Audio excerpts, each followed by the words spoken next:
Good afternoon, Excellencies, distinguished delegates, colleagues, ladies and gentlemen, friends. Welcome to the side event, Forest and Land Degradation, Synergies between three Rio Conventions and Central Asia's contributions to global solutions. My name is Ranga Pallavana. I'm the expert on global climate change policies from the European Union Switch Asia program, and I'm going to be the moderator for today's event. Is everyone hear it clearly or? Okay, right, nice. So we're actually honored to have you all here and honored to organize this particular side event at COP30. This is the first COP to held in the Amazonian region, and of course it's the home for all three Rio Conventions. So it's of course a nice time to have all three Rio Conventions together and see how synergetic we can be in achieving the global sustainability and the global futuristic outcomes that we are all expecting. So today our aim to explore how integrated actions across climate change, biodiversity, land degradation can transport into restoration of globally sustainable landscapes, as well as how the interconnections can build synergies and how we can work. So in this, the particular side event, we are exploring how the forest and land degradation initiatives are a little bit deep dive.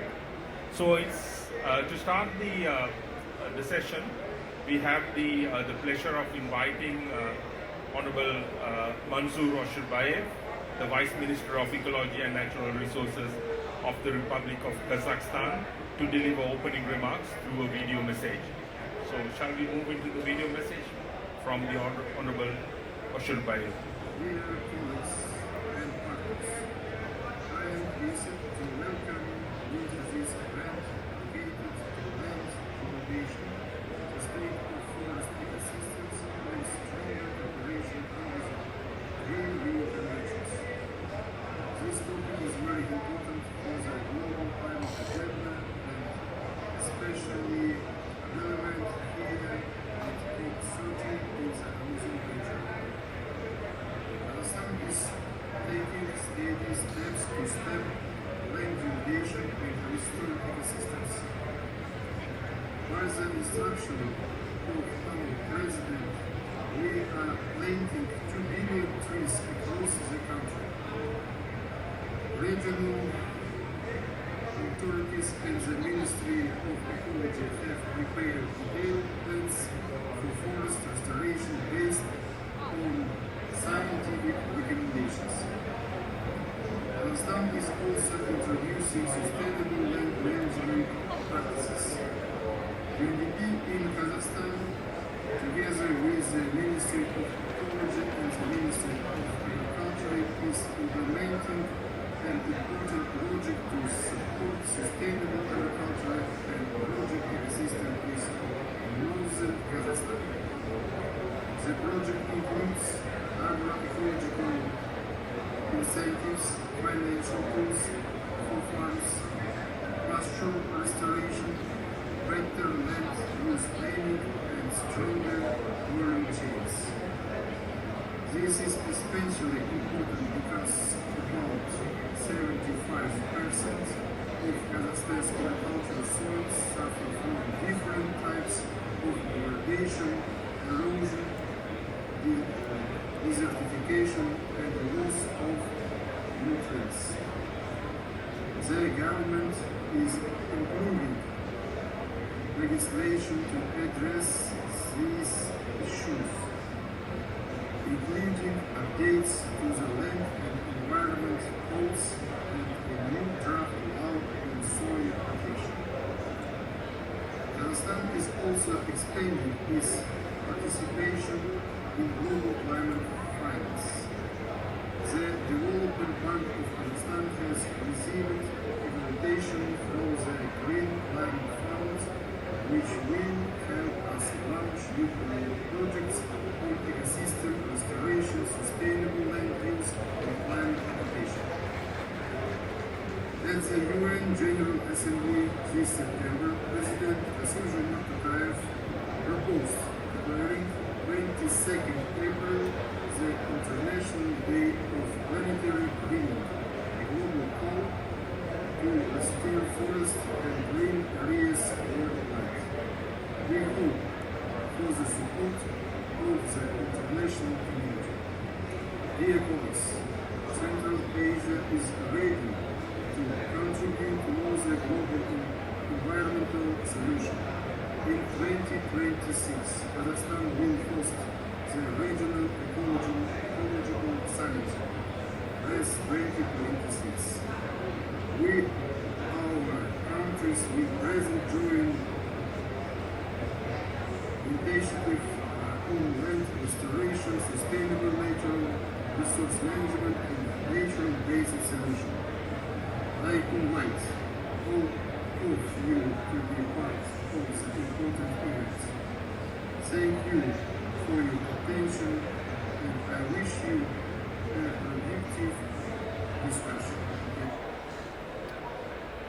Correct. Thank you so much.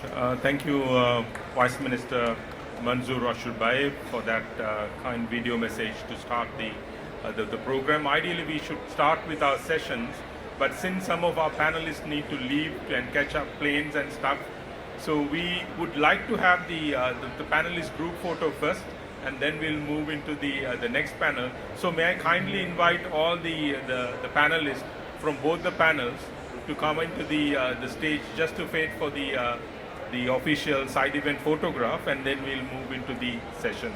So may I kindly invite all the panelists to come onto the stage, please? Thank you.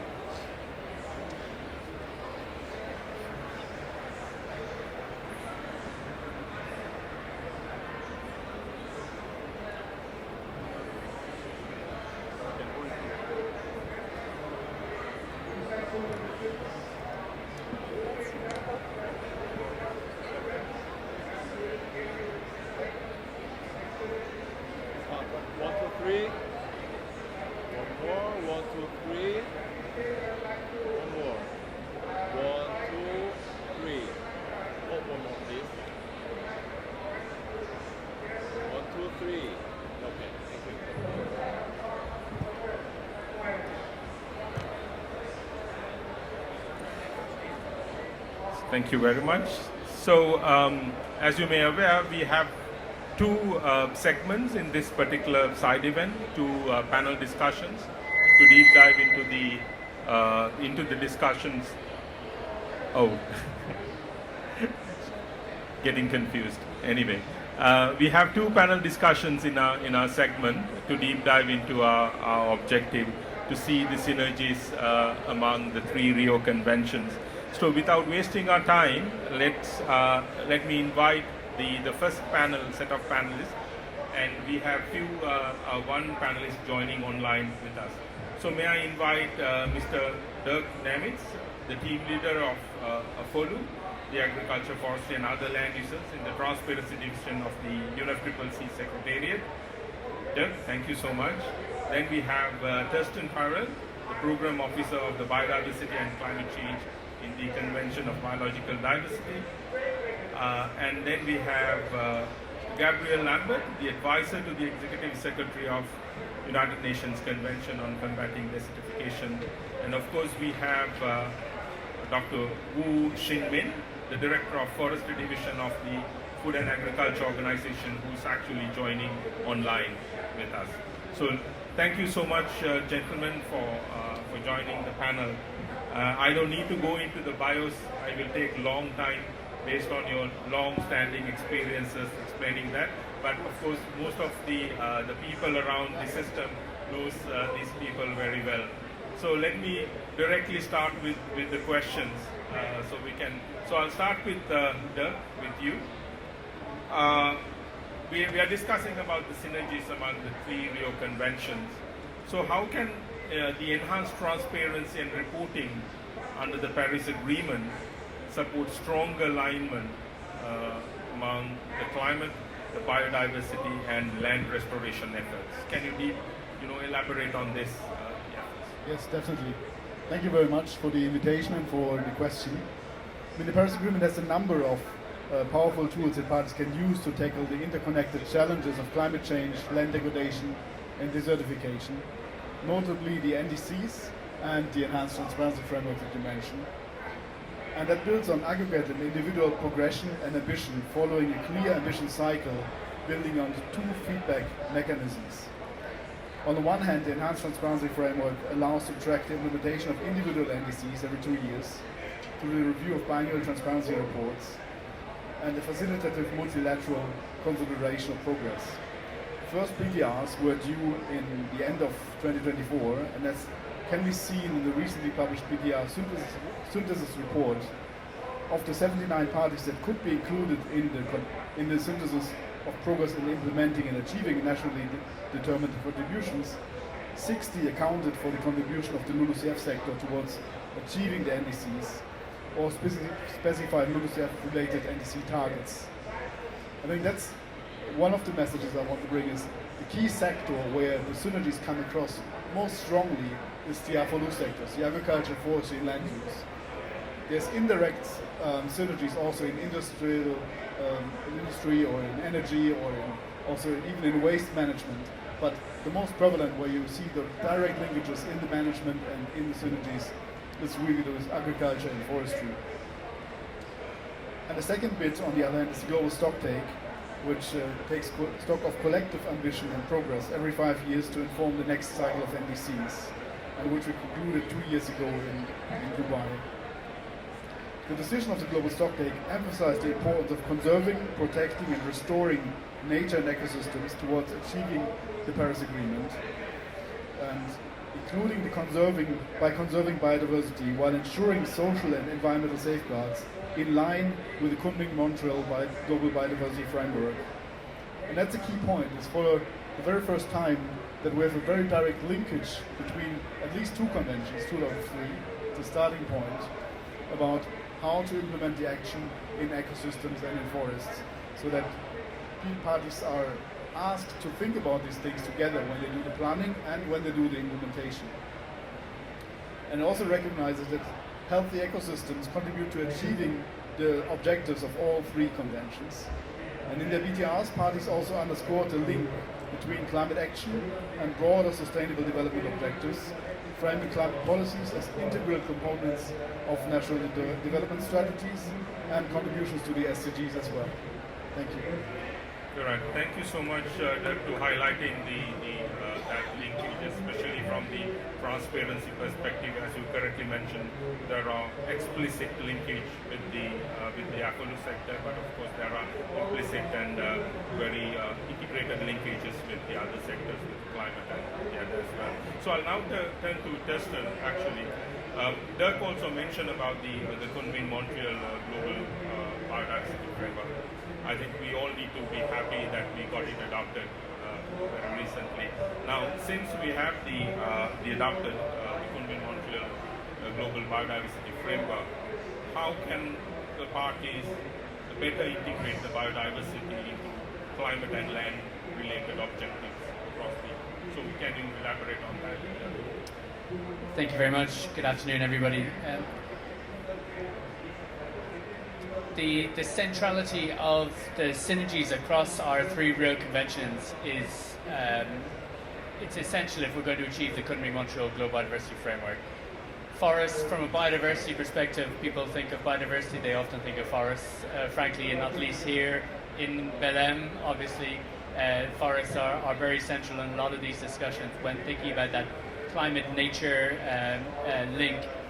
And there are a number of targets within the framework that have relevance, of course, certainly to forests, obviously, but also to climate change. We have a specific target relating to climate change about recognizing the impacts of climate change on biodiversity, but equally the role that nature has in helping us to adapt and to mitigate and reducing also the negative impacts of climate action on biodiversity. So looking at it in a very holistic sense.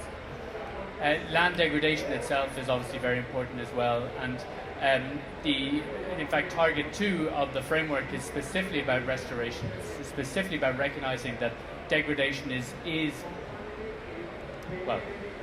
people talk about target 3, the 30 by 30 protected areas coverage, but target 2 is also 30% by 2030. It is also a 30 by 30 target, and I would argue that it is actually even more important potentially than target 3, and I see UNCCD nodding along to that.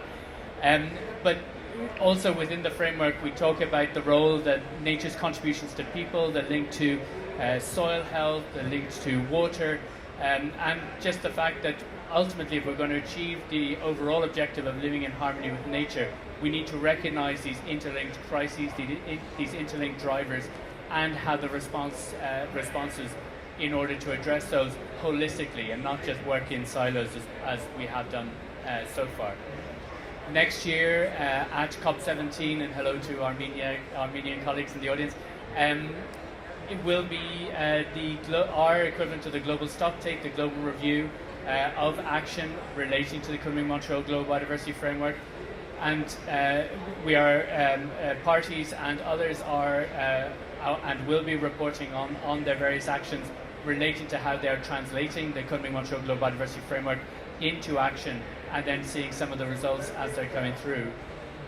But not to necessarily prejudge, but we are expecting that there will be some degree of recognition that we need to increase the ambition, we need to increase the support, whether it's finance or capacity or the various responses that are needed, but especially that we need to be again looking at the opportunities to work in synergy, in cooperation with coherence at all levels, whether it's at the secretariat level, at the international level, at the national level, but especially on the ground, recognizing that when you get to that sort of level, biodiversity loss, climate change, land degradation, they all end up being exactly the same problem because it's affecting people in their day-to-day. Thanks. Right. Thank you so much, Daryl, to highlight. I will catch up on your phrase saying that it's all about living harmony with nature, and that's the basis of all three conventions actually. And of course, you noted that Gabriel was nodding for certain points what Daryl mentioned. So I'll now turn to you. You're representing Union CCD, and the land degradation neutrality is one of the most important aspects within the convention. It's actually a cornerstone. And so, how do you think that the cooperation under the three convention synergies can achieve the land degradation neutrality more effectively? And probably you can bring some lessons from the best practices across the world as well. And especially since we are organizing this side event from Kazakhstan representing Central Asia, what are the specific lessons you can bring for Central Asian region? Gabriel. Thank you very much. First of all, thanks to Kazakhstan for inviting us and Korean to host this event. Very difficult to go in the end in this panel because a lot of very interesting things have been said. Well, for those who don't know the land degradation neutrality, it's quite easy. For 1 hectare that we degrade, we should restore 1. As we do degrade 1 million hectares per year, 100 million hectares per year, which is the size of Egypt, which is where our newly appointed executive secretary is coming from. That's a lot of things to do. It's a clear target. It's not abstracted, and it's dealing with a lot of things that you've said. It deals with healthy soil, with bringing and supporting food security, storing water. It's a carbon pit, very important to be considered, and protecting livelihood. So I echoed you when you said that land is the central and the common factor of our conventions where we can work and synergetically. In COP23, happening next year in 10 days in Panama now, we will specifically discuss an important thing, which is reporting, and that's a very also central thing that we need to work all together to achieve our goals. And we will discuss specifically the reporting process and how to achieve land degradation neutrality at country level. To date, 130 countries have submitted their land degradation neutrality target by 2030, and as we have been talking a lot about synergetic approaches, especially in this COP, I've been with Tristan and with some of your colleagues in different events where synergies have been repeatedly addressed all the time. That's very, and one of the component to address this is also to work on the reporting, regardless of the different framework or indicators that each of the convention is looking at. A clear example, and which is a national initiative, is the nature page from Panama, which is something quite interesting that we will be looking at, especially in Panama next week, where this nature page will be presented, because it's the national framework that integrates these three commitments under the Rio Convention at once. So that's quite interesting to see how these NPSAPs, NDCs, and LDN indicators will be integrated into the monitoring process. So that's for Panama, that's an example. And of course, I will keep focusing on in Central Asia on the dynamic that is linking these five STAN countries, especially on reporting. But there are many things that the convention can support working on the spatial planning and see how the different targets are overlapping and see how we could address the monitoring system accordingly.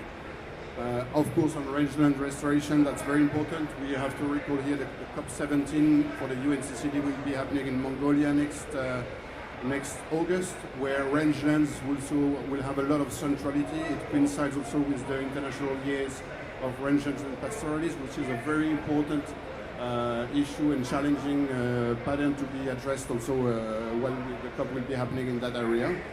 And of course, the cross-regional cooperation. We talk about land, about water resources, and how these natural elements are important one to another, and we have to deal with transboundary also management of these resources, and that's what the convention is also looking at when addressing and supporting the countries for.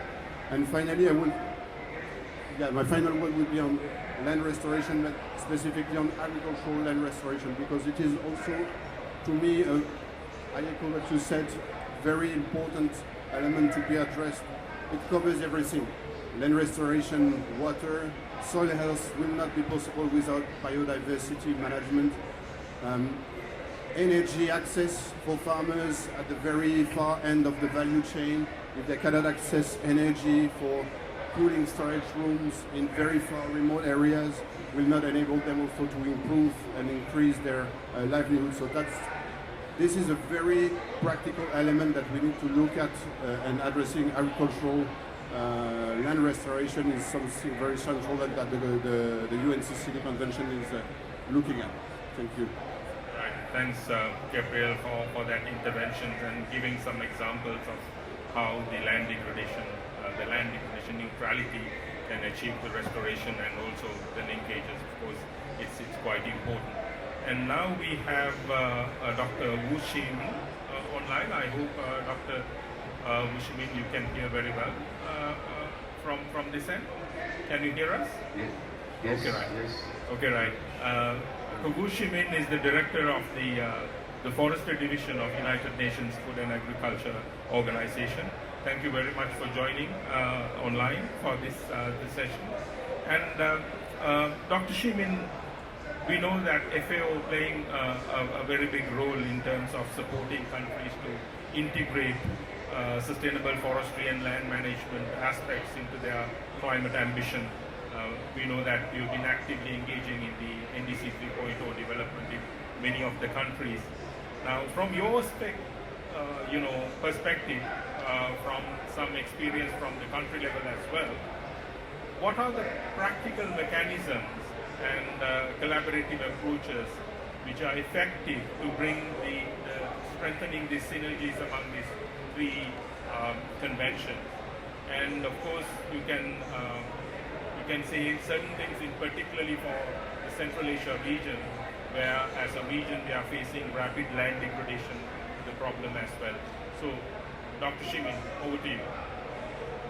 Thank you very much. Thank you for the invitation. And very pleased to be part of the discussion about the synergies between the Rio conventions towards actually achieving the 2030 goals and targets. But actually, before I touch upon this mechanism of collaborative approaches, I would like to share information with the participant that actually the recently launched FBO forest resource assessment indicates that if we were to achieve the 2030 goals and target, first thing we need to do is to hold and reverse the continuous forest loss. So according to FRA 25, so we are losing 10.9 million hectares of forest per year to deforestation, and about 170 million hectares of forest are damaged or destroyed or burned by fire and pesticide diseases. So I think this is a big challenge for the international community to actually address this with holding and reversing the trend of the loss. So talking about this series of practical mechanism and initiatives, say especially synergies between the Rio Convention, three Rio Conventions, I'd like to highlight actually the United Nations Decade of Ecosystem Restoration, which is led by FBO and UNEP. And actually this UN decade is a tremendous opportunity to create synergies among the three Rio Conventions and its parties to accelerate ecosystem restoration and enhance the resilience of ecosystems and communities. Since 2022, FBO and UNEP have announced 24 world restoration efforts that represent successful examples of large-scale restoration. And secondly, I would like to highlight the need to work together under World Conventions to turn global political commitments and pledges into tangible actions and impacts on the ground. Actually, a substantial global commitment for restoring indigenous land have been made over the past 5 years.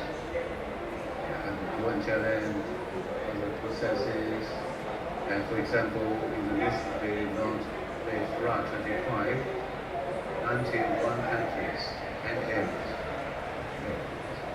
reported forest restoration pledges of more than 190 million hectares.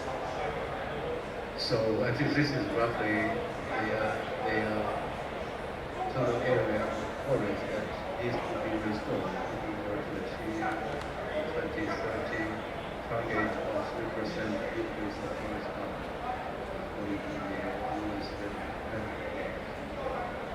And so there are so many pledges. Up to now, this commitment align with broader objectives of the Rio Conventions and SDGs, but collaborative efforts are needed to make them happen on the ground. And talking about Central Asia, I think primary focus should be given to sustainable mountain development. I think most of the countries mountain cover up to 90% of the territory in Japan. So I think combating desertification also is a priority, and improving the agricultural transport system. So the mountains of Central Asia are biodiversity hosts and known for their remarkable flora diversity, and constitute an important center of origin for many forms valued food and art species. And Central Asia's mountain forests have also a key role to play in climate change adaptation, such as reducing soil erosion and also landslides. So, last but not least, I think cross-sectoral cooperation is vital at all levels. At a global level, CPF, partnership of 16 international organizations, we are also talking about how to strengthen the synergies through motivating the national focal points of those Rio Conventions and other related conventions like CITES and others. But at the national level, I think efforts are needed to establish and improve the interministerial coordination mechanism. This is super important at the national level. that our inter-ministerial coordination mechanisms be established so that we can meet regularly and to work actually on joint efforts from planning to implementation. Yeah, and finally, I feel look forward to working closely with countries in Central Asia and other parts of the world, and also our partners in setting up forest and landscape restoration and other forest strategic solutions in an effective way, actually to implement the forest-related commitment under the Rio Convention. Thank you very much. All right. Thank you very much, Dr. Shimin, for that intervention. So, ladies and gentlemen, we heard the perspective from the three conventions as well as perspective from the international development partners who are supporting the countries in terms of bringing these synergies together. And I would like to keep the open for a few questions or clarification. If you have, I would like to keep it open so you can ask any questions or clarifications from the panelists.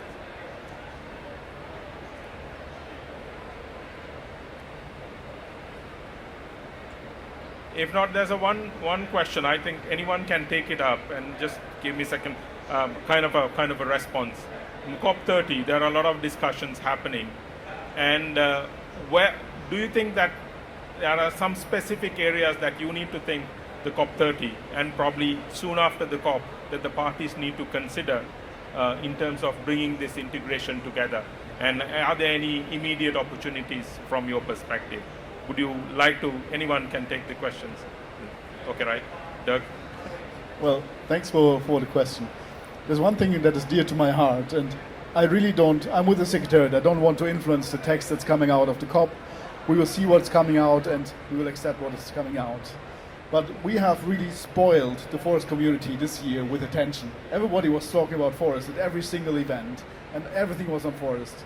And I want really people to be prepared that this attention will fade away very quickly after the COP closes. So if we look at the synergies also on biodiversity in forests, on degradation in forests, and forests in general, halting and reversing deforestation and forest degradation by 2030, I think it's up on us and up on the forest community to try to keep this momentum going from the COP and really making progress towards 2030, because the attention that we've seen this year, we will not see in the coming years. Thank you. All right, thank you so much, Doug. Based on the time, yes? Then another comment, that is, as you said, also conventions are in the end of countries and they have to give us the mandate to work on that and clearly. So that's the thing. And I recall some of the ministers yesterday were saying that sometimes they take a decision in a convention that is a bit contradictory in another space. So that's also the role of the countries to approach it in a very synergetic way that also will enable the secretariats we are representing to push it further forward. Another thing that I would like to highlight is there is the negotiation and political space, and there are action agendas that are also shaping as well. And it's aligning these action agendas are very important because, as said many times as well, tools are there, the science is there, finance is there finally, and we need to translate that into concrete actions, and that's what should be done and could be also accelerated by the action agendas. So that's also like conversion of action agendas would be quite a good thing to look at. Okay, right. Thank you. Okay, right. So shall we give a round of applause for all the panelists for giving their the perspective on the synergies among the three Rio conventions. So thank you very much, and thank you very much, Dr. Zhu, as well. So, gentlemen, you can take your seat backs. We'll move ahead with the next segment of the panel. Before we have our second the panel, there's the special the presentation, which will be done by Mr. Takeyoshi Kato, the environmental economist from the OECD. It's about project financing, water, energy, food ecology nexus in Central Asia. That's his highlight.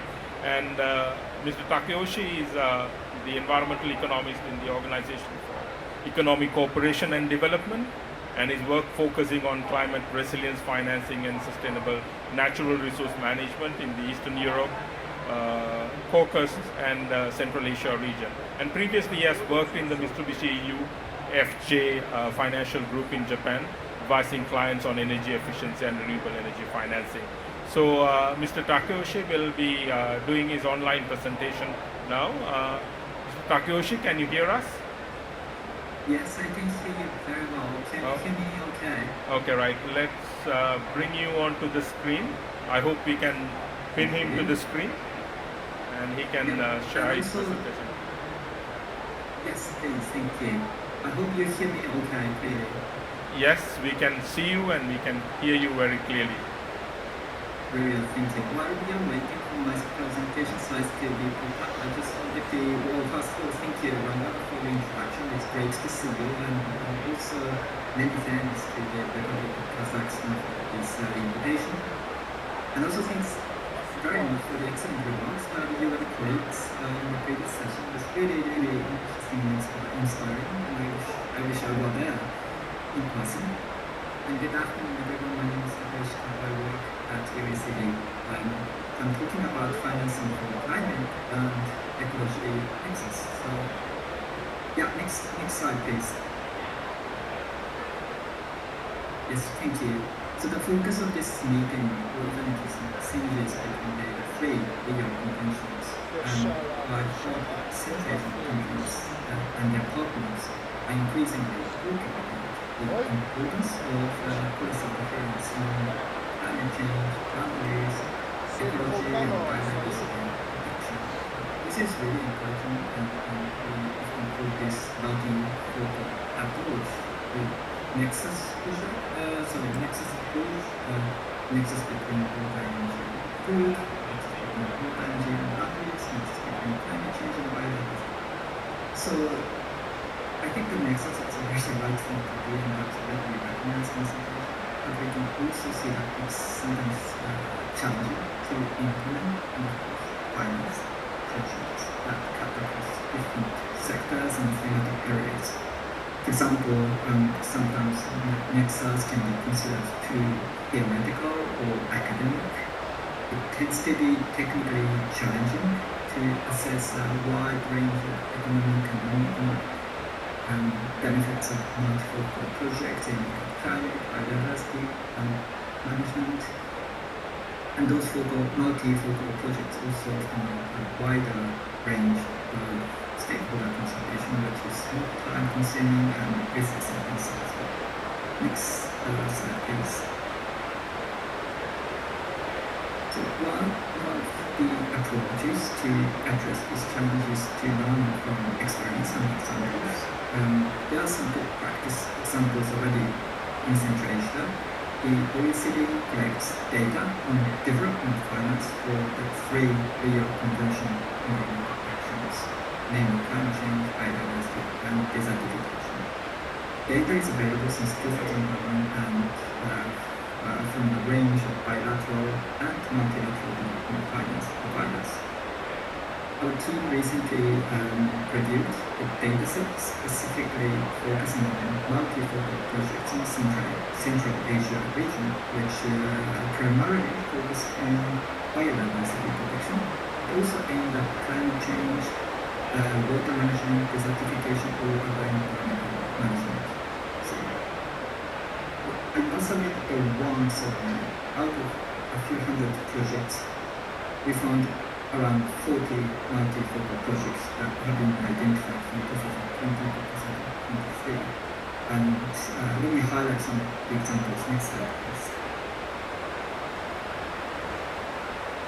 So this example is from IFAT and GCF, Community-Based Agriculture Support Project in Tajikistan. That project aims to strengthen climate resilient rural development by improving water security, clean energy access, and natural resource management. So they've been doing upgrading on irrigation and farm technologies that is aimed to increase productivity and protect smallholders from climate change impacts. And also small-scale renewable equipment have been installed to cut diesel use, hence reduce GHG emissions and pollution in remote villages. and community-led forest and pasture management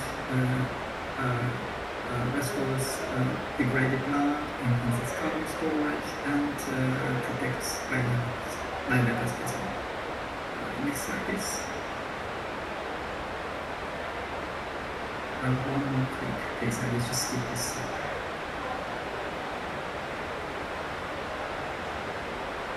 Thank you. So another example is community-based walnut forest and pasture management in southern Kyrgyzstan. The project aims to strengthen the sustainable management of walnut forests and surrounding pastures, linking biodiversity conservation, climate change adaptation, and quality protection measures.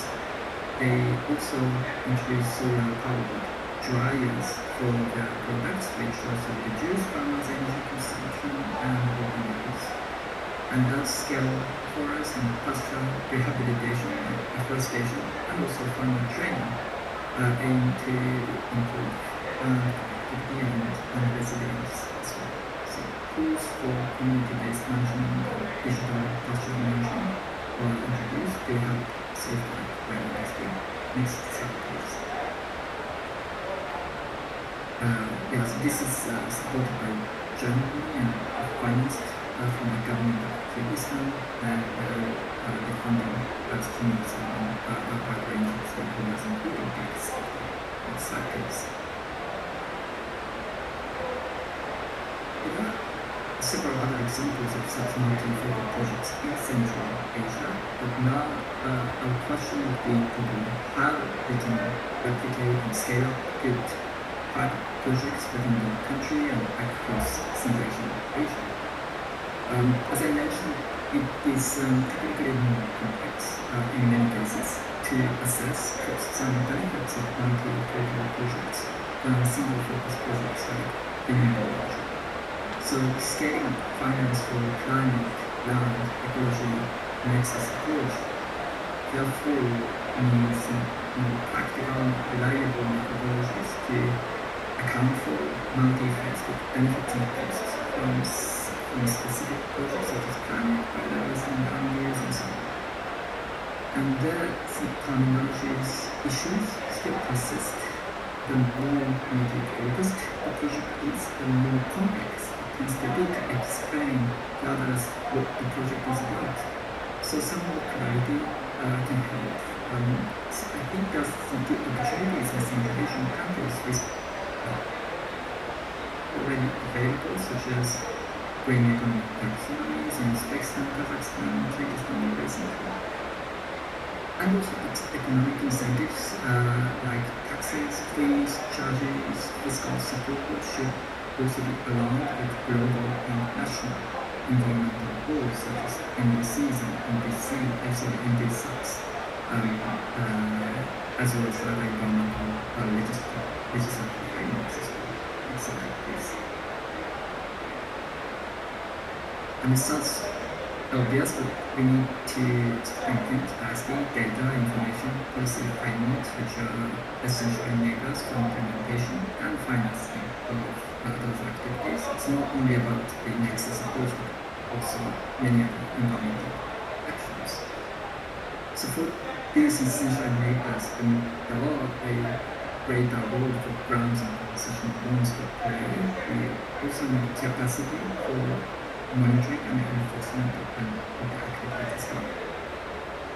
And finally, we should also help Central Asia's financial institutions, including private sector financial institutions, better understand not only climate, but also broader nature-related financial risks such as water, land use, biodiversity, pollution, and help them face out support for activities which significantly negative impacts on the environment as well.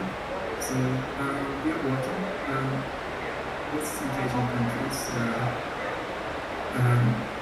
in advancing some of those activities within the program called World Energy Boundaries Nexus Central Asia, and we look forward to collaborating with those Central Asian countries and other partners as well. If we could just 2 clicks. I was just referring to this. So this is the last slide.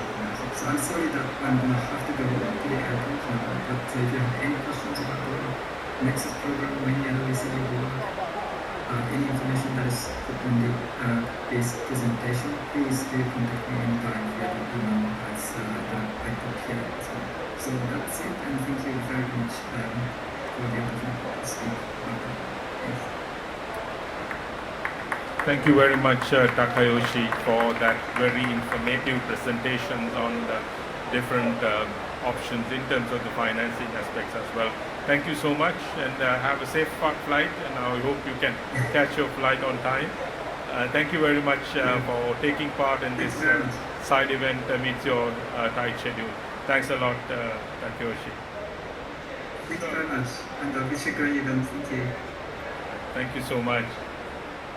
So, ladies and gentlemen, you know, this particular side event has been organized by the Republic of Kazakhstan on behalf of Central Asia, actually. So we are moving into a panel focusing on more regional aspects. We know Central Asia is one of the most vulnerable regions in the world, not only for climate change, but the land degradation and water issues as well.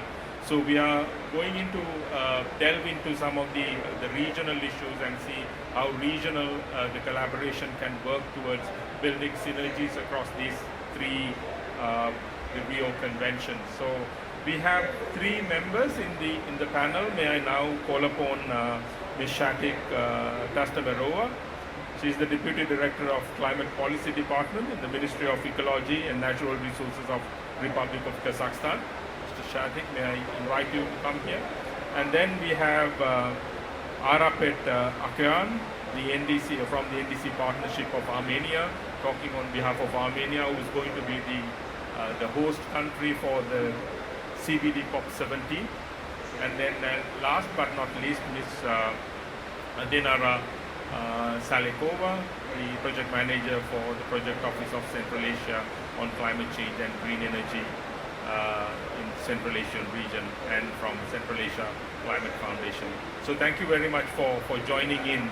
I have few the questions similar, but would like to interplay in different ways. So now we know the regionally, as I mentioned, the Central Asia region is very vulnerable to climate change, land degradation and water issues.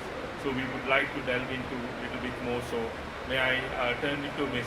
Shatek, the Deputy Director from the Climate Policy Department.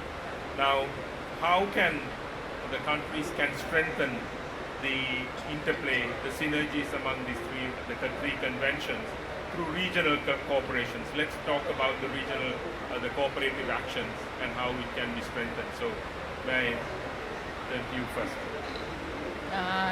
Good day, colleagues. I hope you can hear me. It's a bit raining and noisy. You need to be a little louder, I guess. First of all, on behalf of the Ministry of Ecology and Natural Resources, I want to welcome all participants and thank you for joining us today. Actually, today we're discussing an interesting topic, and thank you, moderator, for your question.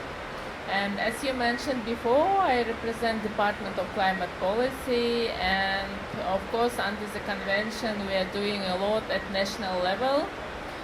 Now I received today good news that our new NDC is approved today and we are planning to submit it by the end of conference. And we're, at the same time we're working on developing national adaptation plan.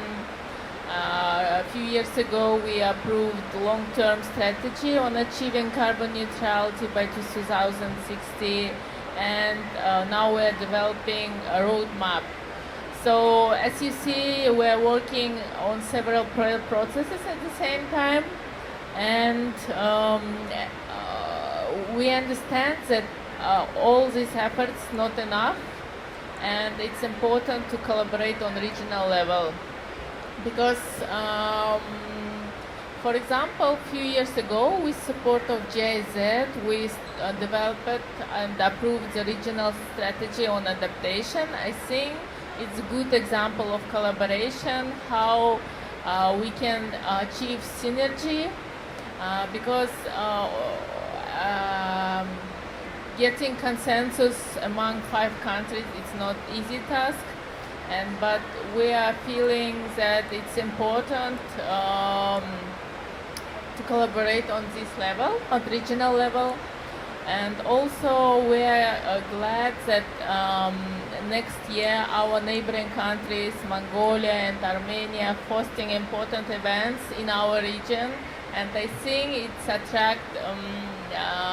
will attract more attention to our region as well, because Central Asia, I think Central Asian problems kind of underestimated, I think, in my opinion. And also we have a lot of good examples and we can share. I think it's important to exchange experience with each other.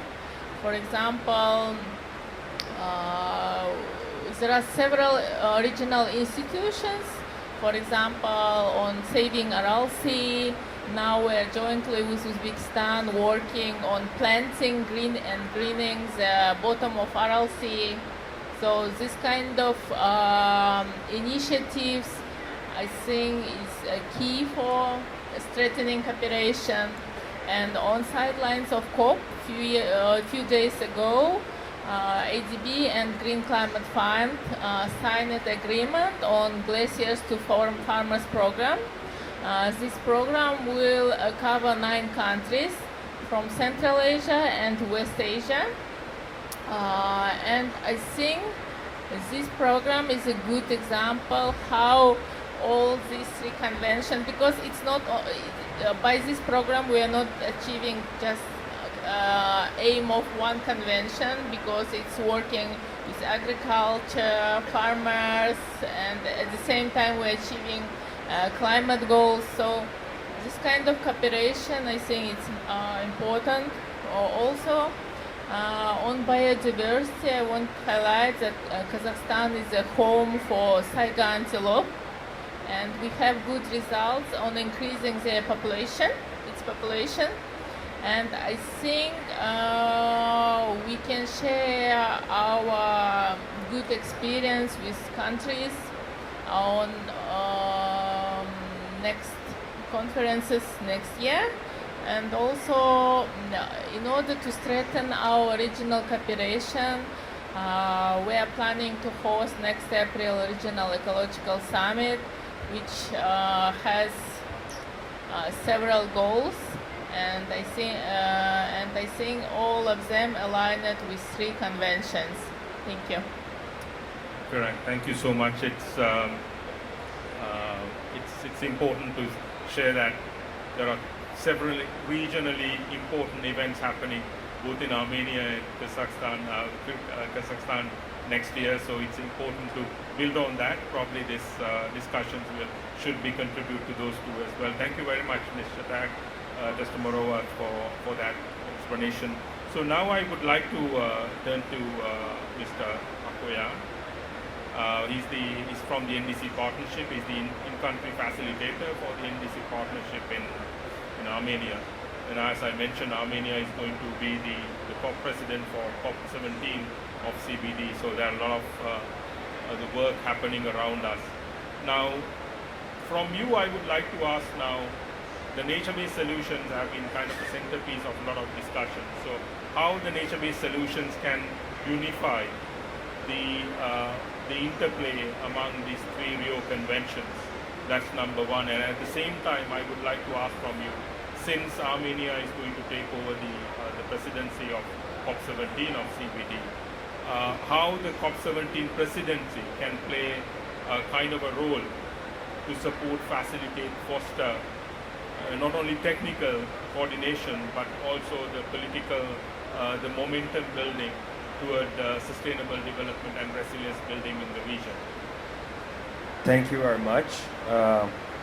First, I want to thank the Republic of Kazakhstan for organizing this very timely, urgent event and inviting Armenia and also all partners and bringing so many important, crucial topics to the discussion, including political momentum of integrating the goals of three conventions, Rio conventions, at COP30, and also spotlighting the importance of nature-based solutions.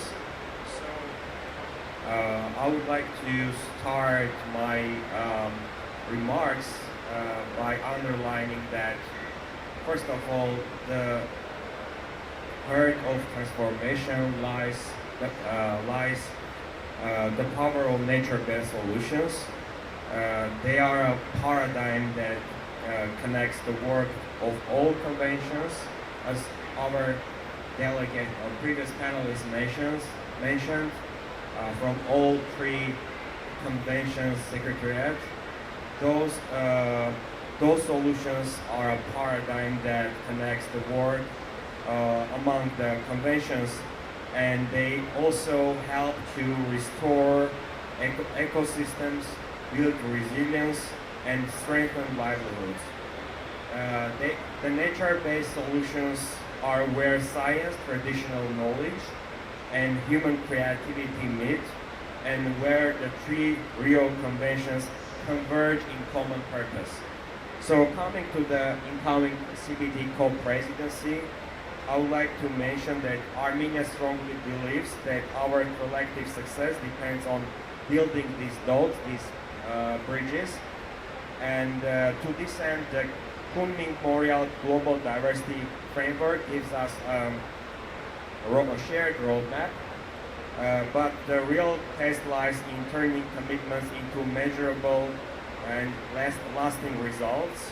Implementation will require coordination across all sectors and alignment among the conventions, as I already mentioned. So, biodiversity is not an environmental issue only. It's about development, it's about food security, water security. So investing in nature is not a moral obligation, it's a strategic choice for peace and prosperity. So to bring together climate, biodiversity, and land degradation objectives is crucial, and this can be done through aligning national determined contributions, NDCs, national biodiversity strategies and action plans, NDSAPs, and land degradation neutrality targets. In the global sense, there are three transformational shifts. The first shift is value shift, placing nature at the center of development. The second is economic and finance shift, which means valuing nature capital and aligning financial flows, because by only valuing our natural capital and by putting it in the center of our economic development, we can create resilience for a longer run.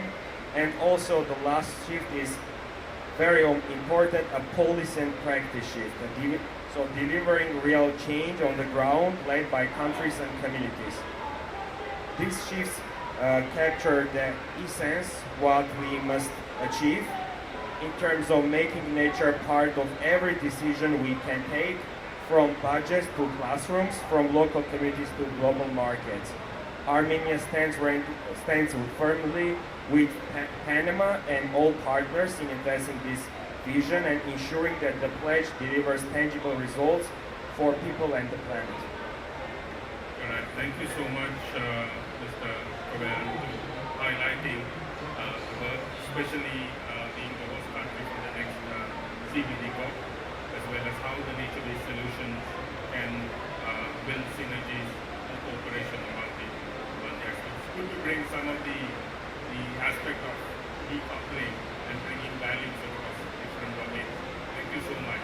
So we have now kind of a brief presentation from one of our panelists, Ms. Dera Sanikova. She's the project manager for the project office of Central Asia on climate change and green energy, and the Central Asia Climate Foundation. So may I invite you to do your presentation quickly, and then we move into the next segment. Good to you now.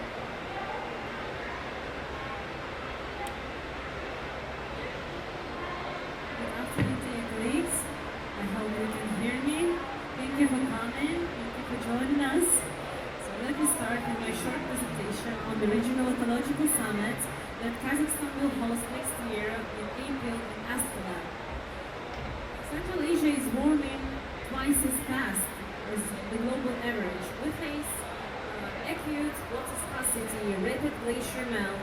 and the degradation of over 80 million hectares of land.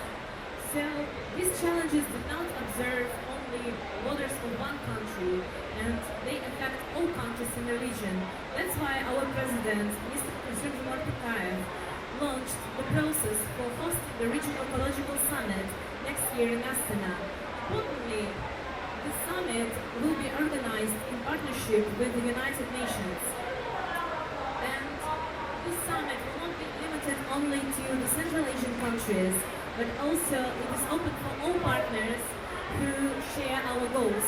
On the margins of the summit, we will host the meeting of ministers of ecology of the Organization of Turkic States and the special session for the International Fund for Saving the Aral Sea. We're also honored to note that the President Tokayev sent his invitation to the head of the President of Armenia, and also as for the information from our Minister of Foreign Affairs, the President of Armenia already confirmed the participation at the Regional Ecological Summit. So we are looking forward to have Armenia in the row with us to gain the goals of the summit. The summit's agenda now includes 8 key pillars.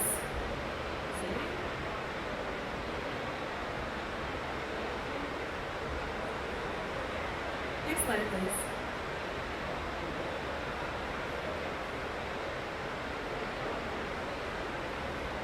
Next slide, please. So here you can see 8 key thematic areas of the summit: the adaptation to climate change, the biodiversity issues, the food security, and one of the core pillars of the summit's agenda is land desertification and land degradation, recognizing that without restoring regions' land, water, and ecosystems, no adaptation or development strategies can succeed. So the preparation for the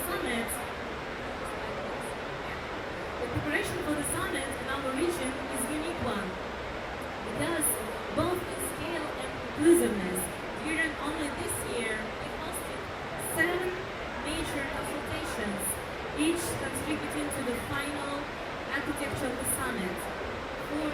For instance, in Almaty, this March, we launched the preparatory process and gathered together all Central Asian countries to map the needs of all the region. In Samarkand, during the Samarkand Climate Forum, we organized a ministerial dialogue, received support for establishing project pipeline for Central Asian countries. And this proposal was supported by the ministers of Kazakhstan, Kyrgyz Republic, Uzbekistan, and Tajikistan. In Ashgabat, during the Central Asia Climate Change Conference, we identified climate risks and discussed the project on Triosphere with our partners from the UNESCO and the climate risk with our partners from the Potsdam Institute for Climate Impact Research. In Dushanbe, during the Glaciers Conference, we discussed integration of scientific approach and evidence and data with UNSC, WMO, Hydromeds, and International Body Management Institute. In Bonn, during the SB62, we were shaping the regional project pipeline with UNSC, Japan colleagues, and discussing some financial tools, innovative financial tools with MERD and OECD, like Taka mentioned a little bit before. And in Aktau, the ministers of Central Asian countries gathered together to adopt the updated concept note for the summit and align the draft declaration of heads of states on ecological solidarity. And also, the highlight of this meeting was endorsing a list of over 20 priority regional initiatives which were discussed and suggested during these previous consultative meetings. So this process and all these efforts led us to New York this September to the General Assembly, where Kazakhstan presented the Program of Action for Central Asia for 5 years. And it was presented to the UN agencies, and it was supported by the UNEP, UNDP, and UNSC on the highest level. So the Program of Action is one of the major are trying to, our goal to host not summit for the summit, but to reach the workable decisions for our region. And this program of action, actually it is not a political declaration, it's a practical implementation roadmap built around following core components. The first one is about the regional climate and environmental investment portfolio. This is the initiative supported by the UNDP. It stands for Unified Mechanism to Structure, Prioritize and Package Regional Climate and Environmental Projects for financing from GCF, GAF and FDBs. It will enable Central Asia countries to speak to donors with one voice. As for the nature-based solutions, we have prepared a nature-based solutions framework for Central Asia. This is a flagship document guiding the region in restoring degraded lands, combating desertification, supporting ecosystem-based adaptation. It includes a catalog of region-specific NBS and the basis for a large regional NBS projects. As for now, it's supported by UNC and FAO. We invite all three secretariats of all three Rio conventions to join us to realize and together reach the goals for this nature-based solutions framework for Central Asia. And the last but not least, the partnership framework for circular economy, a regional strategy developed with UNEP, Switch Asia, World Bank and FAO. Now the draft of the framework was formulated by our partner, dear partner Switch Asia, and now is under the review of governmental officials. So these initiatives together form the backbone of the program for action for Central Asia. We therefore call all three conventions secretariats to support Central Asia in her way to the resilient future. And I am also pleased to share that Kazakhstan has won the global competitive process for official events at the United Nations Environmental Assembly, which will be hosted by UNEP this December, in Nairobi, Kenya. So we are inviting all of our partners to join us to discuss with us the issues of drying season lakes and also nature-based solutions. Now the agenda for this event is shaping by the UNSC and UNCCD Secretariat. Distinguished colleagues, we have traveled over 15,000 kilometers to reach Brazil, and we came this far, and we did not came this far without purpose. Over the past days at COP30, Kazakhstan hosted 3 events on the regional and global urgent climate issues. The first one was on the climate-induced migration and green skills with IOM and EBRD. The second one was on the impacts of climate change on health and labor productivity in Central Asia. It was supported by the Potsdam Institute of Climate Impact Research, the UNFPA and Heidelberg Institute for Global Health. And today on the Synergies among the 3 Rio conventions. These discussions reflect the daily realities of our region and our determination to be an active contributor to global climate solutions. Central Asia has much to show: strong political will, practical initiatives, regional solidarity, and an ambitious program of action. But also we need partnerships, financing, and support to turn these initiatives into real impact for our land, our water, our ecosystems, and our people. The Regional Ecological Summit 2026 is our opportunity to move from challenges to joint solutions, from vision to implementation. We look forward to working with all our colleagues from the secretariats of 3 Rio conventions, from UN agencies, development partners, and friends of Central Asia to make this transformation possible. Thank you very much. Thank you very much, Dinara, to providing information about the Regional Ecological Summit that's going to be hosted by the government of Kazakhstan next year in April. And of course, we look forward to engaging in the summit.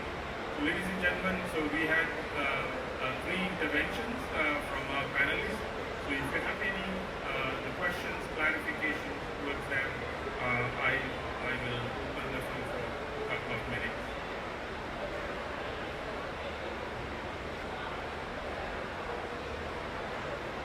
if not, do you want to take a minute to give your final few words about summarizing your intervention? Would you like to take the floor and say, okay, one point with regards to your intervention and about the building synergies among the conventions?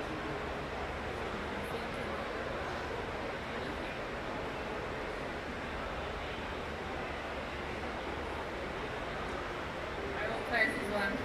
Thank you. Actually, it was for me interesting session because, as I said before, my major is climate change, and it's important for me. It was interesting to listen to experts from the other conventions. So, and now I hope everyone who is attending this session can get key information for themselves. And thank you for your support, and especially for moderator today. And I think we achieved our goal for this session so far. And as Dinara mentioned before, in December, I think in 2 weeks, we're gonna host another one in Nairobi. So it will be another opportunity to discuss this method. Thank you.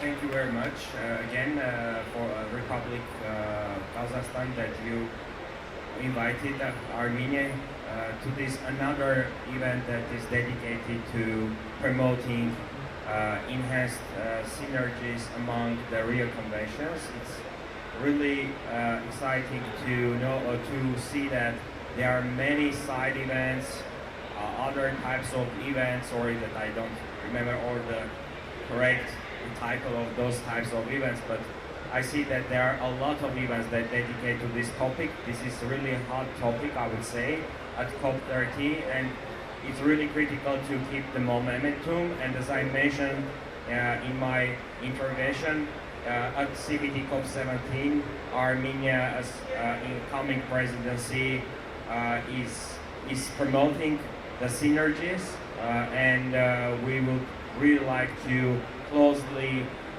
work with all partners who lead this pathway. And as a last remark from my side, I would like to mention that upcoming COP will be very important in terms of global review of global biodiversity framework. So this is going to be the core area of the agenda. So I'm using the opportunity. I would like to mention that we would be very glad to see all of you or most of you in Armenia in Yerevan next year in October. Thank you. Thank you very much, dear colleagues. Thank you for sharing this event with us. It was very successful and informative. And yes, one more time, please, we are looking forward to welcome you in Astana next year in April during the Regional Ecological Summit. Thank you. Correct. Thank you so much, and give a round of applause for our three panelists. Ladies and gentlemen, at the conclusion of this the particular discussion and side event, we were discussing how to build synergies across 3 Rio conventions on biodiversity, climate change, and land degradation. And as I mentioned at the beginning, we are having this UNFCCC COP30 in the Amazonia region for the first time, and that's the region where we give birth to all 3 Rio conventions. So it's a high time for us to see how the synergies can be built, how the collaboration can be made across the conventions. Because I will quote our panelists from the first panel. Ultimately, it's about what's happening in the ground. What we have seen, there's a lot of changes. We have seen 100 millions of hectares per year. The lands are being degraded. And we see how much of water scarcity we are facing across the world, especially in the regions like the Central Asia. And we see the huge amount of biodiversity loss happening, and how it happened, and how it impacting all 3 domains of social, economic, as well as ecological system. So we need to have collaborative action, because it's not just climate change we are dealing with. We are dealing with whole integrated planetary crisis. So that's why we need the collaboration, and that's why we need to have a lot of discussions as well as understanding how the collaboration the government of Kazakhstan to organizing this event, and I'm pretty much honored to give you the opportunity to moderate this discussion. And thank you very much, ladies and gentlemen, and I will repeat two things again. Please join the Regional Ecological Summit happening in Astana, October, organized by the government of Kazakhstan as well as CBD, the COP30